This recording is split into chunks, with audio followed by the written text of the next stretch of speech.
जगन्नाथ सिंह एक बड़े समाजसेवी, जैसा कि आप सब जानते हैं, जगन्नाथ सिंह जी विधानसभा का चुनाव लड़े और समाज में सेवा भाव से हर समय काम करते रहते हैं, चाहे वो गरीबों के लिए कंबल वितरण हो या भोज में उनका सामान वितरण, ये करते रहते हैं। जगन्नाथ जी राज्य सरकार, देश में जो देश की सरकार क्या कहना चाहते हैं? देखिए, अभी आम बजट पेश हुआ,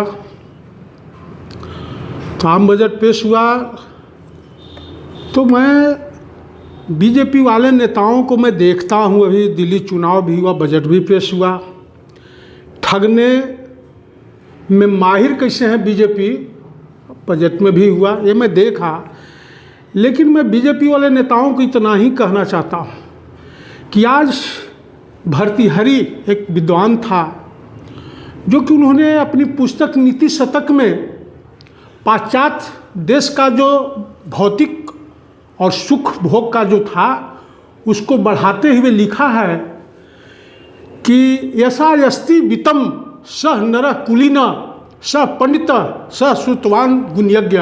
इसका अर्थ हुआ कि जिसके पास बीत हो, पैसा हो, वही कुलीन है, वही पंडित है, वही गुणवान है। मेरा कहने का मतलब कि जब से बीजेपी आया, क्या कोई समाज सेवी को कोई टिकट देते हैं क्या? पैसा। तो ये पाश्चात्य सभ्यता की ओर ले जा रहे हैं भारत को।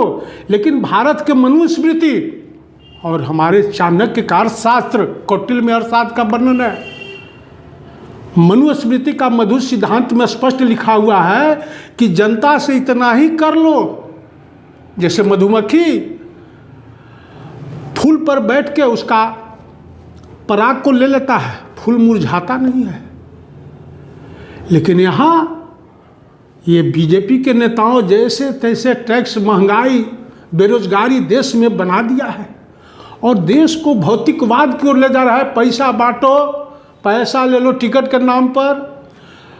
तो इन लोग चाणक्य को भी भूल गया है और मनुस्मृति के मधु सिद्धांत भी भूल गया है कि चाणक्य एक महामंत्री होते हुए भी जब विदेशी अतिथि आए थे उसके पास, तो एक कुटिया में रहते थे चाणक्य, और उन्होंने कहा है कि आय संचय करना ठीक है, वित्त संचय करना ठीक है, लेकिन मितव्ययिता के साथ खर्चा करो।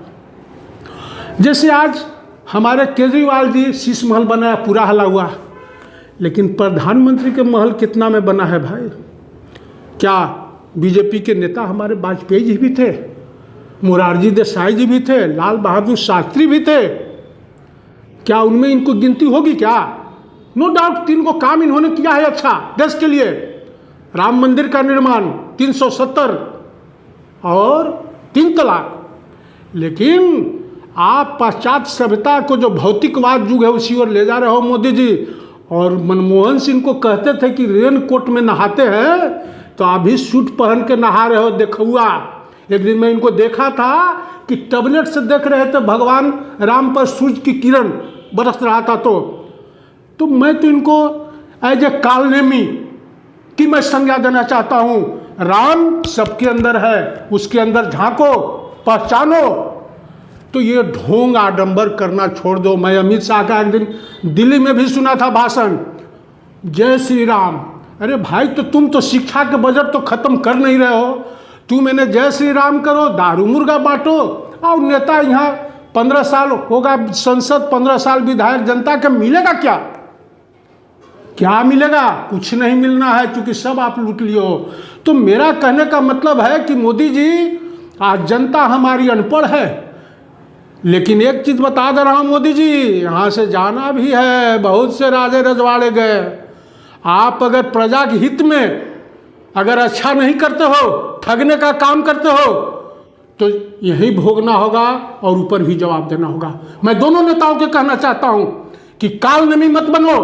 राम राम, राम सबके अंदर है। और सनातन की जहां तक बात है, तो सनातन अगर सत्य नहीं हो, अहिंसा नहीं हो, सेवा नहीं हो, दया नहीं हो, सहिष्णुता नहीं हो, तो क्या आप जाके स्नान कर लोगे तो सनातनी बन जाओगे क्या?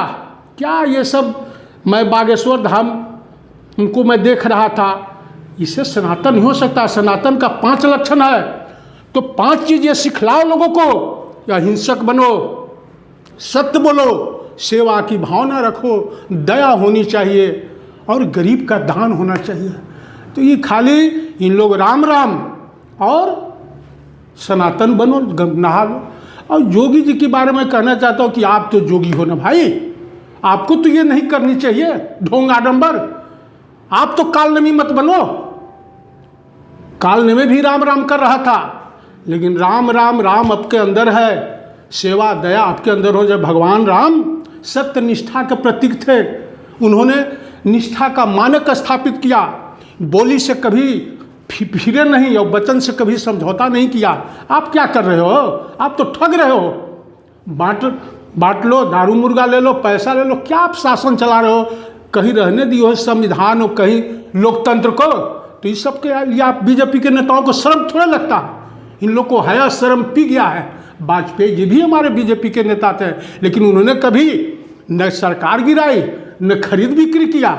और इन लोग दोनों, चाहे गृह मंत्री हो, प्रधानमंत्री हो, देश को रसातल की ओर ले जा रहे हैं। मैं डंके की चोट पर, मुझे किसी से कोई डर भय नहीं है। जो हो रहा है, मैं वही बात कहा कि आप मध्यम वर्ग का दिल जीत लिए। बहुत पहले हो जाना चाहिए था। क्यों टैक्स लगाया था? आप टैक्स इन पर लगाया क्यों था? बड़े बड़े को आप टैक्स माफ़ करते हो और आप चलो मध्यम वर्ग पर टैक्स लगा के इतना दिन से वसूला कर दे दोगे। मध्यम वर्ग का टैक्स पैसा दोगे, उसको लौटाओगे। तो ये लूटने वाला आज भी सिलेंडर है 1000 रुपये, क्यों? कितना में मिलता है? तो आप हर तरह से लूट रहे हो और डेमोक्रेसी को पैसा नोट तंत्र बना दी हो। मैं बीजेपी वाले नेताओं को कहना चाहता हूँ कि भोगना यही होगा। जोगी जोगी रहिए। अगर आप इस खेल में आओगे तो आप जोगी नहीं रह जाओगे। आपको जोगी की उपाधि मैं नहीं दे सकता हूँ। जनता के लिए करो, कुछ लेकर यहाँ से नहीं जाना है। जाने के बाद वही जाएगा जो आपने किया। जैसे आज वाजपेयी जी बीजेपी को होते हुए भी 1 वोट से हार गए, लेकिन कभी गलत सहारा नहीं लिए। ये डेमोक्रेसी होता है। लेकिन इन लोग कर्नाटक गिराओ, महाराष्ट्र गिराओ, MP गिराओ और इन लोग पैसा से खरीद बिक्री। तो ये सब लोकतंत्र नहीं होता है। सीख लो अपने बड़े नेताओं से। मैं बीजेपी वाले नेताओं को कहना चाहता हूँ कि इससे सीख लो और कांग्रेस के नाम पर राजनीति करना छोड़ दो। आपको देश का बागडोर आपको मिला है, आप अपने ढंग से ईमानदारी से चलाओ, यही लेके जाओगे। न बहुत राजा रजवाड़े चलेगा, तुमको भी चला जाना है। लेके क्या जाओगे कि ठगे, दारू पिलाया और ये सूट पहन के गंगा जी में स्नान करके सनातनी बन गए? ये सब नहीं चलेगा, ये सब नहीं चलेगा। जनता के हित के लिए हमेशा सोचो। बीजेपी को नेताओं को मैं इतना ही कहना चाहता हूँ।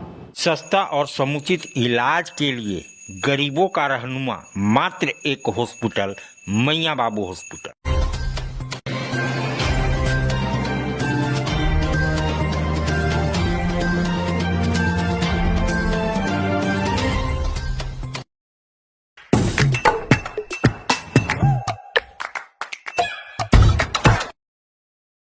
आज आप दिल्ली दरबार आए हैं। दिल्ली दरबार अपने आप में पूरे डाल्टनगंज को समेटने के लिए तैयार है, क्योंकि गांधी उद्यान पार्क में दिल्ली दरबार जब से आया है रौनक बढ़ गई है।